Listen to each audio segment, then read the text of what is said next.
lot of new people who want to know what this is and why it's happening. Can you give us an introduction? Yeah, again, the term geoengineering, aka chemtrails, the layman's term for what we see happening in the skies, but this is weather modification on a global scale. In fact, these programs are so large and so all-encompassing that all other weather modification programs that go on a smaller regional basis are virtually, they're negated by the scope and scale of the global geoengineering programs. And these programs involve a number of aspects. You have the saturation of the atmosphere with various chemical and metal particulates. And there appear to be various purposes and objectives with this saturation. In conjunction with the saturation, which ionizes the atmosphere, it makes the atmosphere more conductive, we have the HAARP facilities, High Frequency Active Auroral Research Program. These are ionosphere heaters. Many have heard of the HAARP facilities. There's not just one or two or three. We believe there's at least 18 around the globe, possibly with 3 more being built in Antarctica right now.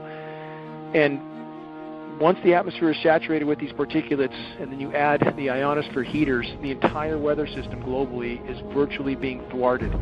There is no natural weather at this point, and we really don't know what sort of climate conditions we would have necessarily if these programs were brought to a halt, and they desperately need to be brought to a halt, because the saturation of the atmosphere is thwarting the hydrological cycle. It's totally disrupting the rain cycle. Again, we have the artificially nucleated snowstorms, which I just mentioned. You can't go from 100 degrees to snow in one day without a whole lot of help. This includes jet stream manipulation with the HAARP facilities, and we are not guessing at this. We have monitoring sources for this signal, and we can see where the signal is most intense, and that's what steers the jet stream. So then you add artificial ice nucleation, which is a chemical nucleation process. They can turn what should have been rain into snow and drop the temperatures of these storm systems by this artificial chemical nucleation. This isn't sci-fi, this is hard science fact.